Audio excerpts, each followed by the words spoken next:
Chers frères et sœurs, nous sommes depuis 3 semaines en confinement chez nous à cause de la pandémie mondiale. C'est un sujet d'actualité, donc nous sommes toujours poussés par le Saint-Esprit d'en parler, de vous exhorter, de vous édifier, de vous préparer pour que vous soyez remplis de foi et que vous puissiez user de ce moment de confinement pour prier, pour partager la parole, pour adorer Dieu en esprit et en vérité. Ce qui est arrivé au monde entier, je le dis encore aujourd'hui, est la volonté de Dieu. Ce qui est en train de se passer aujourd'hui dans le monde entier, avec tous ces morts à travers toutes les nations de la terre, est la volonté de Dieu. Peut-être que vous pensez que Dieu est trop amour, miséricordieux, et que Dieu ne peut pas apporter une telle pandémie, un tel drame dans le monde entier. Je vais vous faire savoir que la Bible dit en Lamentation 3, versets 37 à 39, qui dit qu'une chose arrive sans que le Seigneur l'Éternel ne l'ait ordonné. N'est-ce pas du Très-Haut que viennent les maux et les biens?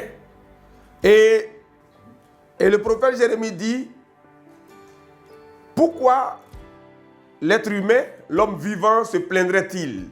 Que chacun se plaigne de ses propres péchés. Nous le croyons en lisant la Bible de la Genèse à l'Apocalypse, que tout ce qui arrive n'est que le salaire du péché humanitaire. Le péché atteint un seuil. Et quand le péché atteint un seuil, Dieu dit qu'il envoie 4 espèces de fléaux dans le monde entier pour châtier les nations, pour châtier les humains quand le péché atteint un certain seuil non pardonnable.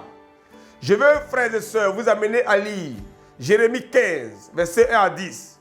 Dieu même a dit au prophète Jérémie en son temps que quand même Moïse et Samuel se présenteraient devant lui pour plaider contre le peuple d'Israël qui a péché gravement, leur repentance, leur prière de supplication, leur intercession ne serait pas agréable à l'Éternel.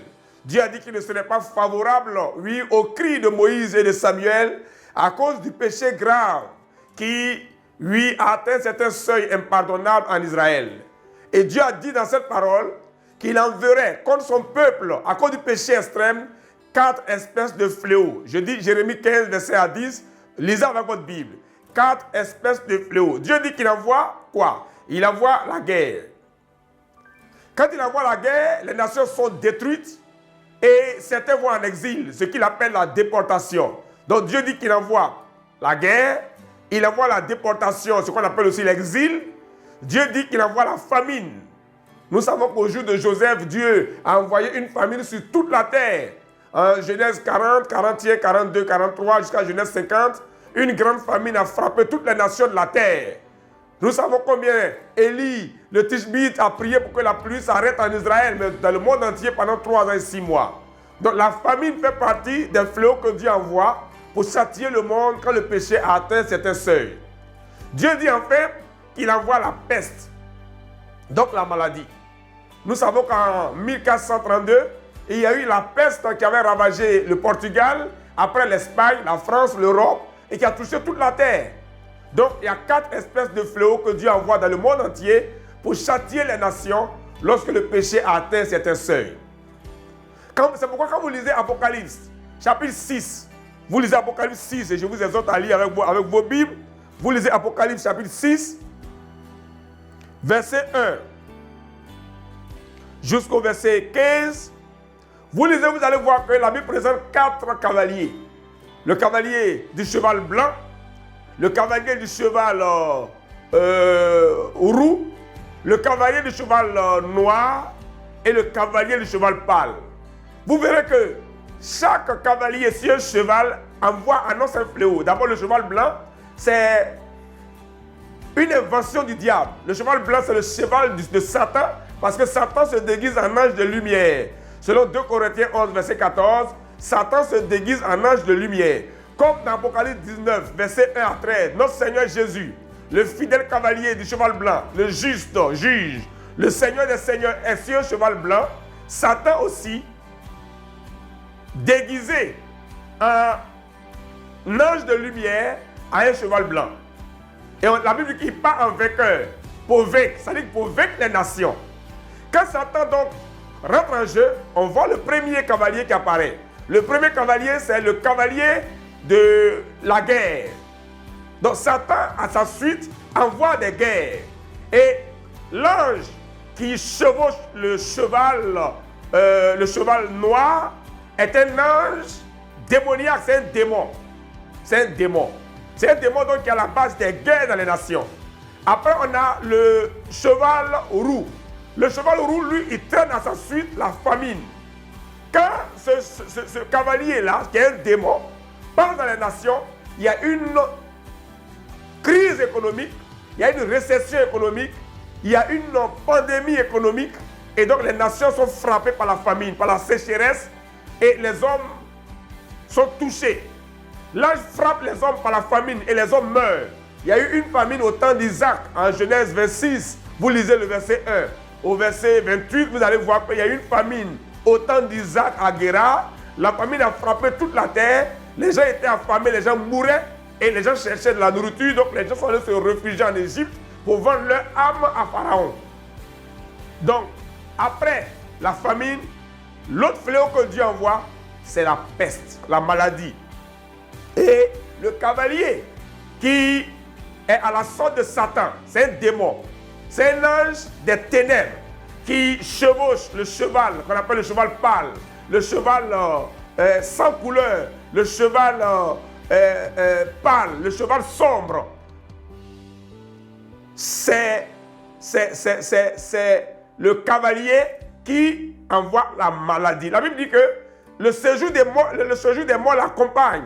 Il envoie la maladie. Les hommes meurent, les hommes meurent, les hommes meurent. Et ce que nous vivons aujourd'hui, avec le coronavirus, c'est simplement le mouvement du cheval pâle avec son cavalier, qui est l'ange de la mort, qui est en train de frapper les nations.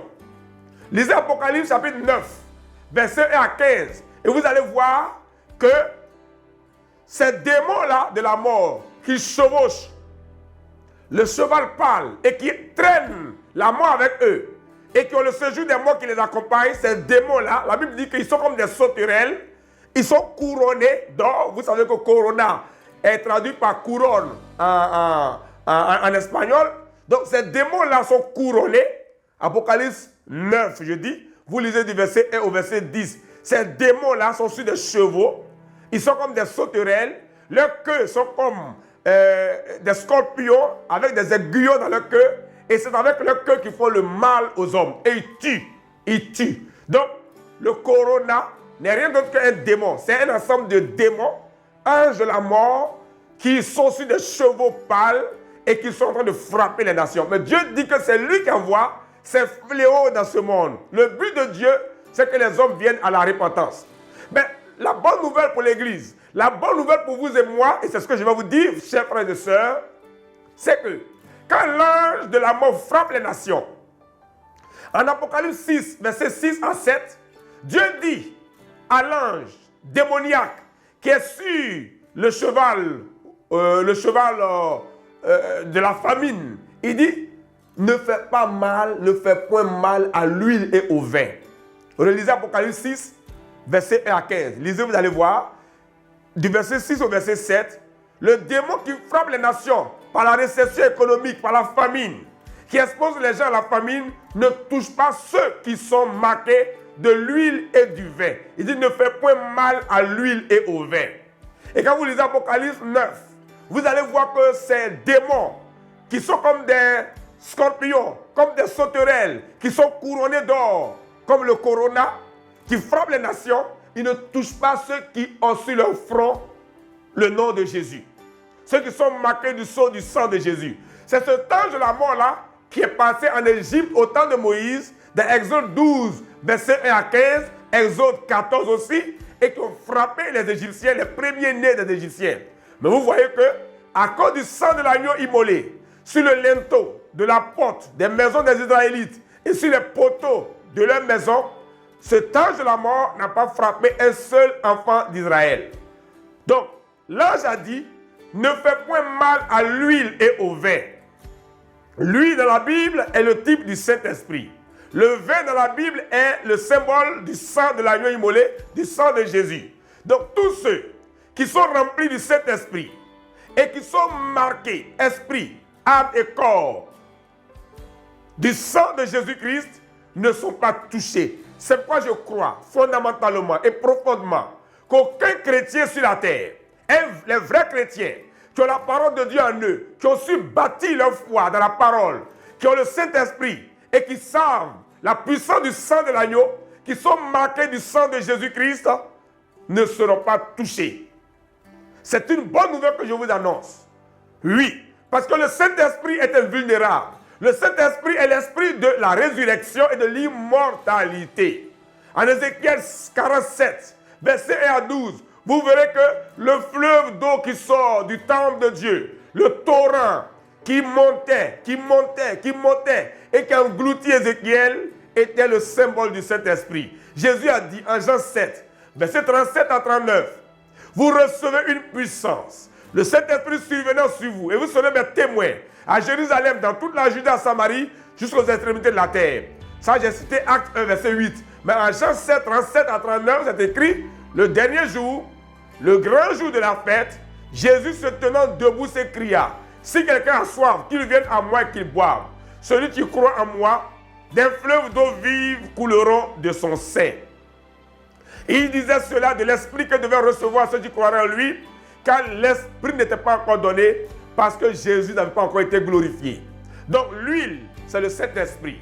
Le Saint-Esprit guérit. Donc le Saint-Esprit ne peut pas être un esprit de guérison, de destruction de la maladie et être frappé par la maladie.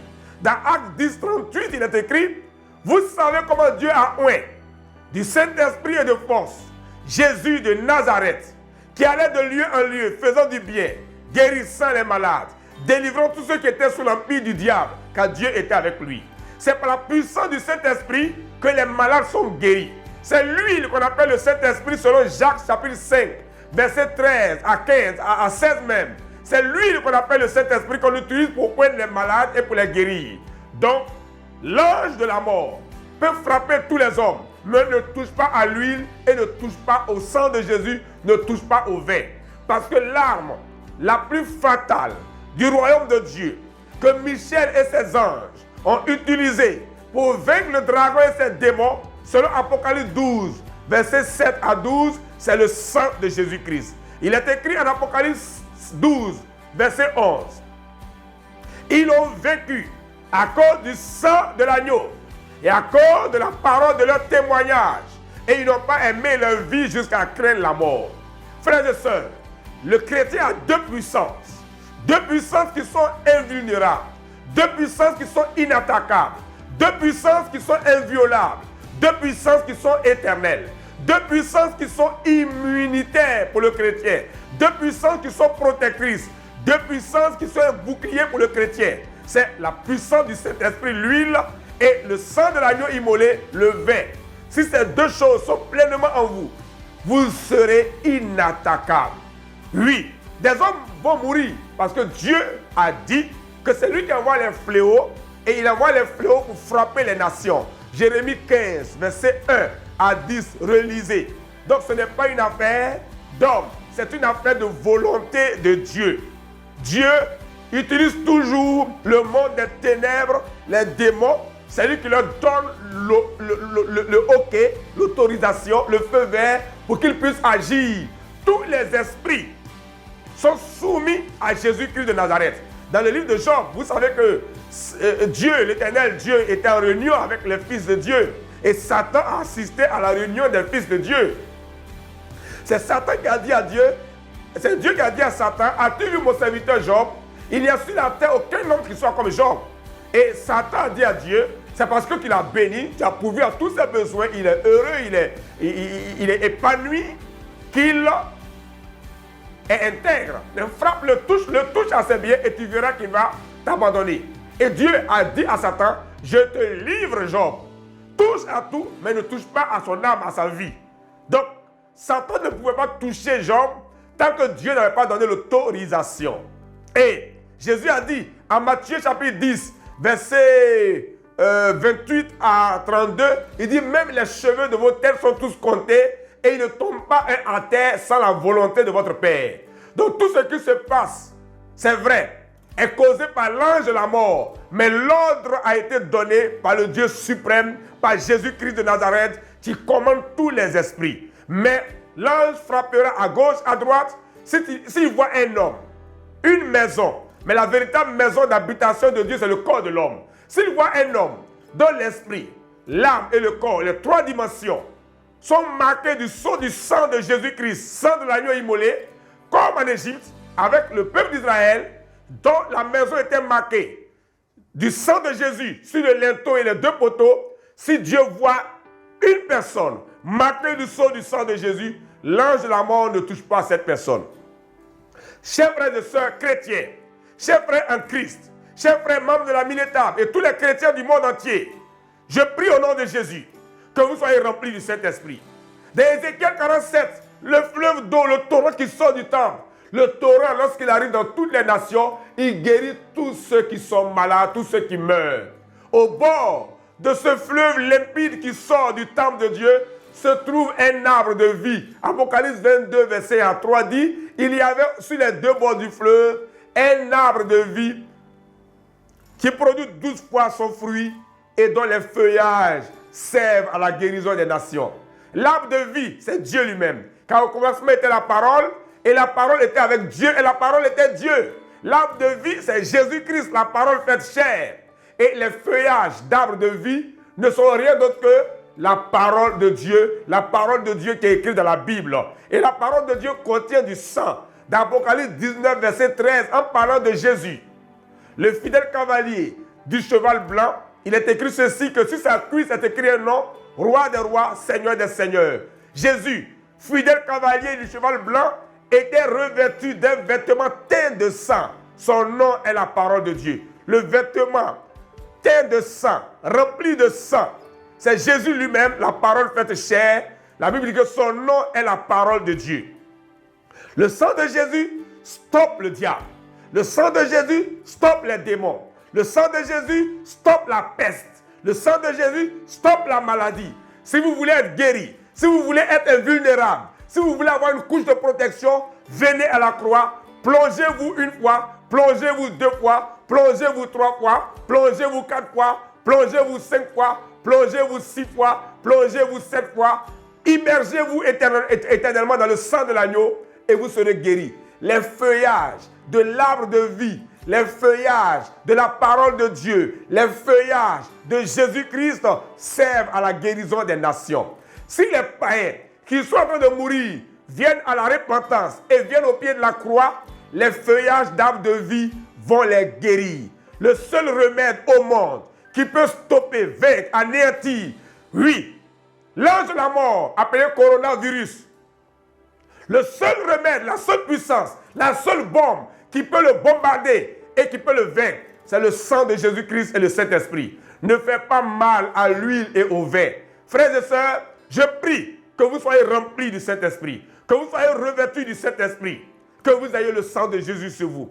Et pour vous qui avez accepté Jésus comme Seigneur Sauveur, à la fin de cette émission, de ce message, encore une fois, je vous marque avec le Saint-Esprit en moi, du sang de Jésus sur votre esprit. Je vous marque du sang de Jésus sur votre âme. Je vous marque du sang de Jésus sur votre front. Jésus lui-même plonge son index dans son sang. Et Jésus imprime son nom, Jésus-Christ, sur votre front. Jésus plonge son index dans son sang. Jésus imprime son nom, Jésus, sur votre âme. Jésus plonge son index dans son sang et Jésus imprime son nom, Jésus-Christ, sur votre esprit. Vous-même, vos époux, vos épouses, vos parents, tous ceux qui sont chez vous ne seront pas touchés. Et je crois de tout mon cœur que jusqu'à la fin de ce mois d'avril, je crois que le monde entier va sortir et va se réjouir devant l'Éternel. Je crois de tout mon cœur, au nom de Jésus, que les écoles vont ouvrir à nouveau leurs portes, que les trafics aériens, les trafics maritimes, les trafics ferroviaires vont reprendre, que les nations seront libérées, que le confinement prendra fin, les magasins, les supermarchés, oui, tout le commerce mondial, international, tout va reprendre. Je prie au nom de Jésus qu'il en soit ainsi et il en est ainsi. Le monde ne va pas s'arrêter. Jésus va revenir bientôt, mais c'est un temps de préparation. C'est un événement qui est venu pour nous dire que nous devons davantage nous sanctifier, nous repentir et aimer Jésus, l'accepter comme Seigneur et Sauveur personnel. Ce n'est pas encore la fin, mais c'est un commencement de douleur. À cause des élus, ces temps sont abrégés au nom de Jésus-Christ. Frères et sœurs, le sang de Jésus, le vin, est en vous pleinement. Vous êtes abreuvé du sang de Jésus. Vous êtes revêtus et remplis du Saint-Esprit. L'ange de la mort ne peut pas vous toucher. Vous êtes protégés et gardés au nom de Jésus-Christ. Amen.